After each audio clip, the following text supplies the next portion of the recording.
Bismillahirrahmanirrahim. Assalamualaikum warahmatullahi wabarakatuh. Waalaikumsalam warahmatullahi wabarakatuh.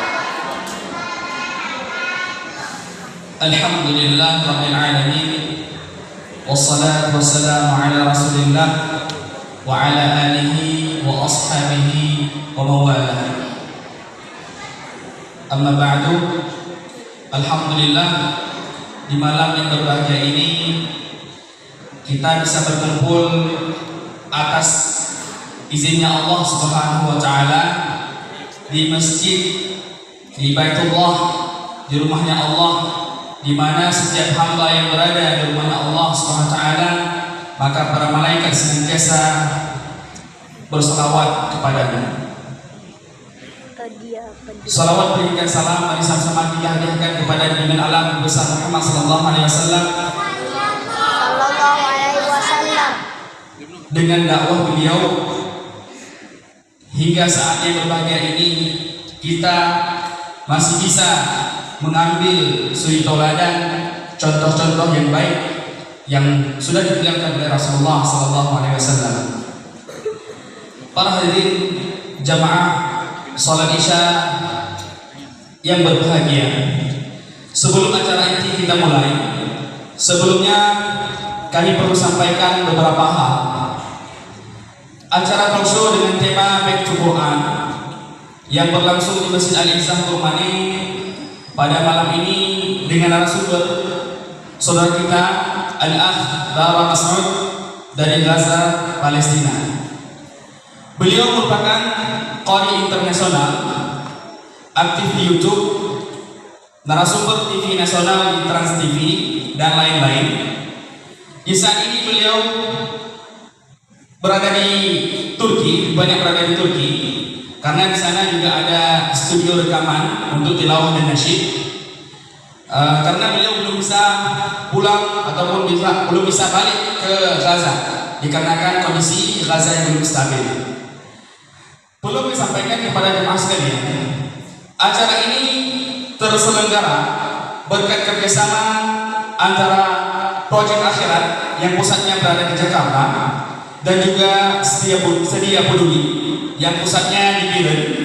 Sedia Peduli merupakan salah satu lembaga kemanusiaan yang fokus membantu masyarakat ataupun saudara-saudara kita yang ada di Aceh ini. Dan juga terima kasih kami sampaikan kepada remaja Masjid Al-Izzah Kurmani yang sudah bersusah payah saling bahu-membahu untuk mengadakan acara pada malam yang berbahagia ini. Dan kami sampaikan terima kasih kami kepada Ibu Musyid, pengurus masjid yang telah memberikan kesempatan kepada remaja masjid untuk menyelenggarakan acara yang insya Allah berkah ini. Baik, pada malam yang berbahagia ini yang menjadi penerjemah kita merupakan Al-Ustaz Yusuf, dan beliau merupakan Ustadz di pesantren Ibadur Rahman Setabat. Maka kita persilakan langsung kepada Al-Ustadz Yusuf dan juga Al-Akh Bara Mas'ud. Oleh sebab itu, sebelum kita mulai acara pokok, mari sama-sama kita baca basmalah. Bismillahirrahmanirrahim. Kepada Ustadz dan Bara Mas'ud kami persilakan waktu dan tempatnya. Bismillahirrahmanirrahim. Assalamualaikum warahmatullahi wabarakatuh. Waalaikumsalam warahmatullahi wabarakatuh. Apa kabar adik-adik yang di depan? Baik. Apa kabar adik-adik yang di depan? Baik. Udah pada makan ini insyaallah? Belum ya? Insyaallah nanti kita akan mendapatkan makanan di rumah masing-masing insyaallah. Semangat semuanya. Bapak-bapaknya apa kabar bapak-bapak? Semangat insyaallah Pak ya. Semoga apa yang Bapak dapatkan hari ini menjadi saksi bahwasannya kita berkumpul bersaudara di dunia sampai ke surga. Amin ya rabbal alamin. Di kesempatan yang berbahaya ini yang berbahagia ya insyaallah kita temanya adalah back to Quran. Ya, kembali kepada Al-Quran. Ya, kembali kepada Al-Quran. bagaimana kita menjadikan Al-Quran sebagai pedoman hidup, bagaimana beliau ini menghafal Al-Quran dalam keadaan perang. Di saat pesawat tempur Israel menjatuhkan bom-bomnya di Palestina, mereka masih semangat dengan penuh keyakinan ketika saya dekat dengan Al-Quran pasti Allah akan memberikan pertolongan.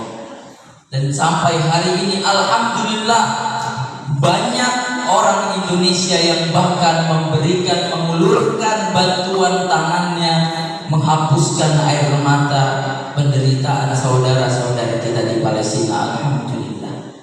Bapak-bapak jamaah yang semoga dirahmati Allah Subhanahu wa taala.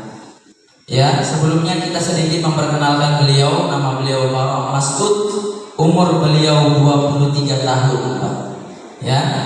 Lahir 7 November 1998.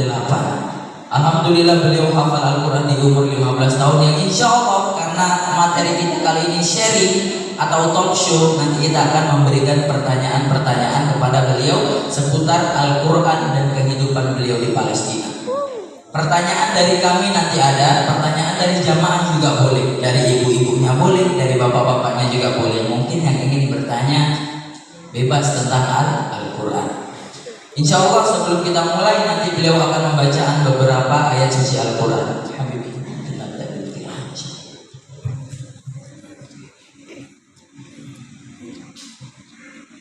A'udzu billahi minasy syaithanir rajim.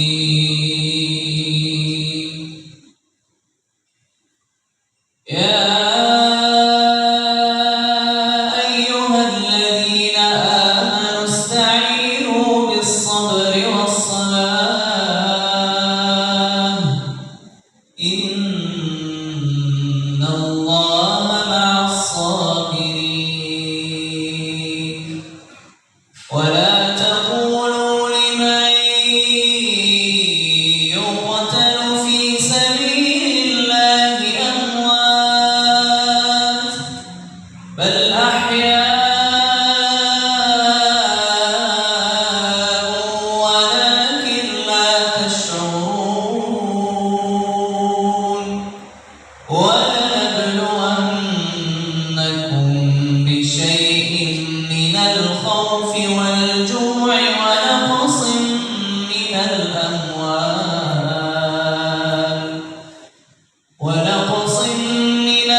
نستطيع الذهاب إلى المساجد، فكنا نحضر في حلقة التحفيظ. كل يحفظ ما تيسر من كتاب الله عز وجل.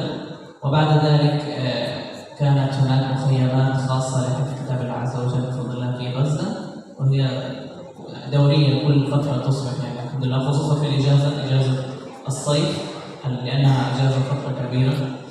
فذهبت يومها في أول مخيم كان يعقد في قطاع غزة بفضل الله عز وجل لحفظ كتاب الله، وحفظت 15 جزءا من هذا المخيم. وبعد ذلك أكملت مسيرتي إلى أن حفظت القرآن بفضل الله عز وجل بعد عندما أصبح عمري من 15 إلى 16 عاما. واستمرت بعد ذلك استمريت في التزامن مع التجويد، التلاوة والتجويد والسند المتصل على النبي صلى الله عليه وسلم وإلى آخره من التطوير في القرآن، وأيضا في الأناشيد الدينية، لأنه الحمد لله يعني الذي شجعني أكثر أن الله حباني صوت جميل، فهذا الشيء كان دافع ومحفز لي أيضا بشكل خاص كبار مسعود أن أكمل مسيرتي مع القرآن. Insyaallah. Jadi tadi beliau Pak ya menceritakan sedikit tentang perjalanan beliau menjadi penghafal Al-Quran. Masya Allah. Jadi ternyata Pak, peran orang tua itu penting dalam mencetak generasi penghafal Al-Quran. Beliau ini dari kecil sebelum ke masjid ibu dan ayahnya selalu mengingatkan, nah hafal Al-Quran, baca Al-Quran dengan cara yang bermacam-macam. Jadi setiap kali pulang disetor, kemudian ketika anak itu mencapai prestasi sudah hafal sejuz dikasih hadiah, sudah hafal 2 juz dikasih hadiah, sehingga ia termotivasi. Lama-kelamaan ia pun bersemangat. Dan yang paling penting beliau sampaikan, timbulkan rasa cinta anak terhadap Al-Quran sejak kecil. Dari kecil beliau sudah cinta kepada salah satu imam yang ada di masjid Palestina di sana, sehingga beliau selalu mengikuti nadanya, mengikuti ngajinya. Ini cara efektif Pak. Di rumah kita biasa nyetel dugem atau nyetel dangdut misalnya ya Pak ya, kita ganti dengan ayat-ayat Al-Quran, kita ganti dengan alunan-alunan Al-Quran. Ayat-ayat yang tak hafal anak, lama-lama ketika kita sering memutarnya, insya Allah lama-kelamaan anak tersebut akan hafal. Itu kunci yang pertama yang beliau sampaikan. Terus dengarkan kepada anak ayat-ayat Al-Quran, sehingga ketika dia sudah sering mendengar, dia membaca Al-Quran yang sering dia dengar, insya Allah lebih memudahkan dia di dalam menghafal Al-Quran. Beliau juga dari kecil mengikuti halaqah Al-Quran Pak, dari kecil, sehingga alhamdulillah di umur 15 tahun akhirnya beliau menghatamkan Al-Quran. Mungkin ya tubayyin lana al-ahwal al-atfal Palestina habibi. Mungkin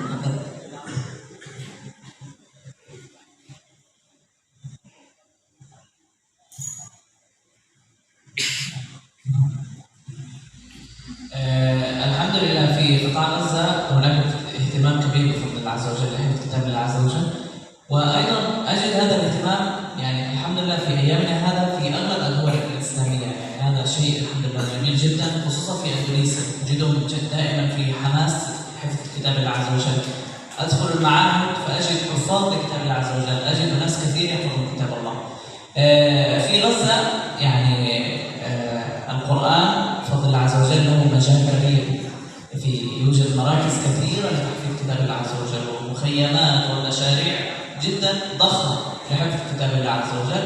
أيضا هناك تشجيع منذ الصغر للأطفال على حفظ كتاب الله، لأننا نعلم يعني كما تعلم الوضع في قطاع غزة يعني ليس جيدا كثيرا، الحمد لله دائما على كل حال، ولكن يعني نحن نعلم منذ الصغر نتربى ونعلم أن القرآن فيه رفعتنا إن شاء الله في الدنيا وفي الآخرة، وفيه أيضا النصر والتمكين لنا. يعني نحن بحفظنا لكتاب الله عز وجل لن يأتي النصر إلا بتمسكنا بكتاب الله عز وجل وسنة نبيه، وتمسكنا يأتي بحفظ كتاب الله عز وجل، تدبر كتاب الله عز وجل، قراءة كتاب الله عز وجل، ليس فقط حفظا، يعني حتى ولو تلاوة وردا أي شيء.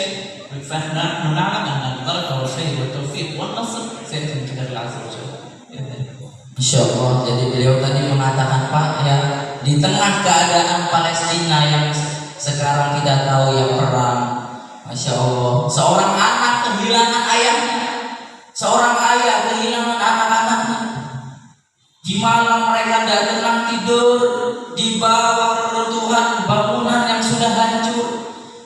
Kulit mereka, Masya Allah, dingin. Cuman mereka yakin bahwasanya Al-Quran, dengan berpegang kepada Al-Quran, pasti akan datang pertolongan Allah Subhanahu wa Ta'ala. Mereka yakin itu, Pak.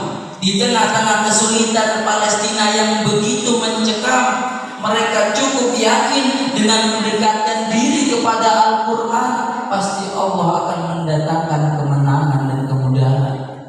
Begitu pelajaran yang besar yang bisa kita ambil, Pak. Kalau mereka dengan keadaan yang begitu sulit mampu menjadi penghafal Al-Quran, lantas harusnya anak kita bisa lebih mampu menjadi hafizul Quran.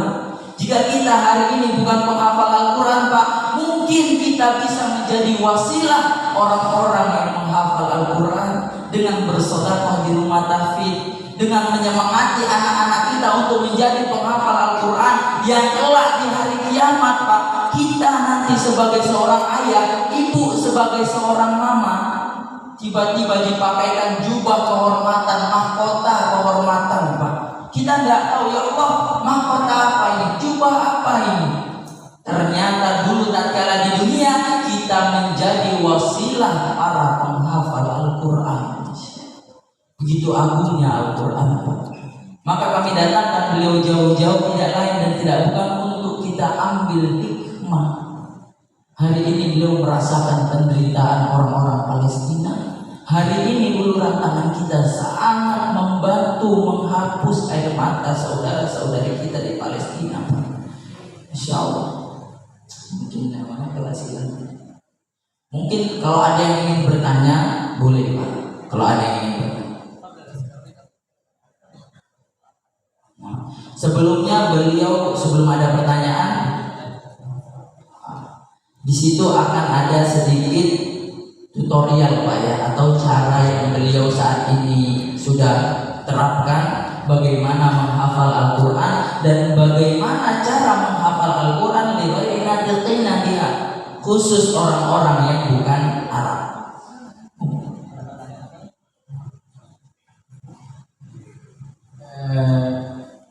دائما وكما أنقل لكم كيف أحفظ القرآن أيضا وكيف غيري حفظ القرآن، أنا أيضا عندما أحفظ كتاب الله عز وجل وأنظر إلى أصدقائي من حفاظ كتاب الله عز وجل أسألهم ما هي طريقة حفظ كتاب الله عز وجل حتى أرى وأجمع كم كبير من المعلومات. يعني هناك أنا مثلا حفظت القرآن عن طريق مثلا الاستماع والممارسة وإلى آخره. هناك أشخاص يحفظوا القرآن مثلا بطريقة أخرى، على سبيل المثال طريقة التلقين، يتلقى من أحدهم حفظ كتاب الله عز وجل. فهناك كثير طرق لحفظ كتاب الله، لكن أفضل طريقة وهي الطريقة التي يعني شاهدتها في أكثر وأغلب الناس هي الاستماع. وأنا عندما بدأت أحفظ كتاب الله عز وجل منذ الصغر كنت أسمع كثيرا للقرآن. كنت أسمع الشيخ أحمد بن علي العجمي، لا أعرف إذا تعرفون أو لا. كنت أسمعه كثيرا، كنت أحفظ مقاطع قصيرة، يعني كنت أحفظ سورة الفاتحة مثلا، المعوذات، سورة الإخلاص والفلق والناس، أحفظ آية الكرسي، المقاطع الصغيرة. بعد ذلك عندما بدأت أحفظ من سورة البقرة ومن سورة النبأ والنازعات وإلى آخره، كنت أسمع دائما وأردد وراء الشيخ يقول عما يتساءلون عن النبأ العظيم، أردد وراء 1 2 3. وسورة الرحمن أيضا أحفظ نصف صفحة أحفظها وأتي التي بعدها. فكنا دائما نمارس هذه الشغلة بالاستماع. عندما نستمع أكثر أيضا المخارج، يعني عندما الحمد لله عندما رأى أهلي ووجدوا أن صوتي جميل، كنت عندما أقرأ القرآن أقرأه بطريقة صحيحة. لماذا؟ لأنني كنت أسمع للقرآن كيف الشيخ ينطق الحرف، يقول الرحمن، ليس الرحمن، لا، أقرأه الرحمن. علم القرآن، أقول علم. أنتم لا تتكلمون اللغة العربية، لا يوجد حرف العين مثلا والحاء، لا يوجد فيها اللغة الإنجليزية عين حاء، وفي اللغة العربية يقولون الحمد الحمد. عندما تستمع إلى شيء يقول الحمد لنفسك فتقول الحمد تلقائيا، لأنك سوف تسمع مخارج الحروف الصحيحة. وسوف تمارس وسوف تتعلم أكثر. ذلك عليكم بالاستماع، وأيضا قبل أي شيء النية. يعني النية هذه شيء، يعني أنك تريد أن تحفظ كتاب الله عز وجل وتسأل الله دائما الإعانة لحفظ كتاب الله عز وجل، بإذن الله ستجد التيسير من الله عز وجل في كتاب الله. Insyaallah. Jamaah semoga dirahmati Allah Subhanahu wa taala. Jadi beliau tadi menerangkan kepada kita bahwasanya cara menghafal Al-Qur'an itu pasti banyak, masing-masing kita berbeda-beda. Namun di situ ada cara yang paling efektif yang beliau anjurkan kepada kita semuanya, yaitu as-sama', terus mendengar. Jadi rupanya Pak, beliau ini dari kecil cuma mendengar, tidak baca, didengar terus, didengar ayat-ayat yang pendek, didengar, sering mendengar tanpa beliau sadari, beliau mengikuti nada tersebut. Jadi ketika imam mengikuti nada yang sering didengarnya tadi, jadi nadanya kan nada suka-suka dia punya nada tersendiri pada syekh yang dia sukai tersebut. Nah, ini dari salah satu keunggulan ketika kita sering mendengar. Adapun sering mendengar pula, kita tidak akan salah dalam mengucapkan huruf-huruf hijaiyah. Ketika imam mengatakan al-ha, kita akan mengikuti al-ha, bukan al-ha, bukan al-he, ataupun sebagaimana beliau katakan tadi ar-rahman, bukan ar-rahman, seperti itu. Kemudian jemaah yang semoga dirahmati Allah Subhanahu wa taala, yang paling penting beliau ingatkan kepada kita an-niyah, niat. Karena niat tersebutlah yang menjadi tangga awal untuk kita menjadi hafizul Quran. Niat itu kan seperti cinta kita Pak ya. Cinta kita kepada Al-Quran akan membuat kita berkorban apapun untuk Al-Quran. Apapun untuk Al-Quran Pak. Ketika Bapak mencintai pekerjaan Bapak, pasti Bapak akan berkorban untuk pekerjaan tersebut. Ketika Bapak mencintai anak-anak Bapak, pasti Bapak akan rela capek dari pagi sampai sore bekerja di ladang. Ketika ibu menyayangi anak-anaknya di rumah, pasti ibu rela banting tulang, peras keringat dari pagi sampai malam untuk anak-anaknya. Begitulah seorang hamba yang sudah mencintai Al-Quran, pasti dia akan berkorban apapun untuk Al-Quran. Alhamdulillah jamaah, semoga dirahmati Allah Subhanahu wa taala. Mungkin di sana ada pertanyaan, bisa kita sampaikan kepada beliau. Dari jamaah putrinya boleh, dari jamaah bapak-bapaknya juga boleh. Adapun untuk anak-anak, untuk adik-adik yang di depan, insya Allah nanti di akhir ada beberapa pertanyaan yang bisa jawab dapat hadiah. Insya Allah. Apa hadiahnya Bang? Insya Allah hadiahnya cukup untuk uang jajan sebulan. Insya Allah. Kalau sehari 1.000 cukup, insya Allah. Ya. Kalau sehari 1.000 insya Allah cukup. Insya Allah hadiahnya 1 lembar 50.000. Jadi jangan main-main. Ya, dengarkan apa yang disampaikan Abang Dabara Mas Guru. Adik-adik yang di belakang yang pakai jilbab yang cantik-cantik juga boleh jawab. Ya, jadi tak usah balang ngantuk di belakang. Oke, yang ngantuk boleh cuci muka, jangan tidur. Mungkin ada pertanyaan, bapak-bapaknya jemaah yang di samping kiri saya. Mungkin ada pertanyaan, ini Barak makan apa kok bisa jadi hafal Al-Quran? Seperti itu misalnya. Silakan Pak, mungkin ada pertanyaan. Insya Allah nanti yang berani duet dengan beliau membaca Al-Quran juga akan kita berikan hadiah. Juz 30 saja. Siapa yang berani dari adik-adiknya mungkin yang berani duet juz 30 sama beliau, kita akan berikan hadiah khususon insya Allah. Mungkin ada pertanyaan, bapak-bapaknya ada pertanyaan? Bapak-bapak, insya Allah tidak ada pertanyaan. Bagaimana memotivasi anak saya ini pulang jam 3, pulang cuma makan, habis itu jalan-jalan lagi, pulang makan, jalan-jalan lagi. Bagaimana motivasi anak yang seperti ini? Bisa Pak, tanyakan apapun yang berkenaan tentang Al-Quran.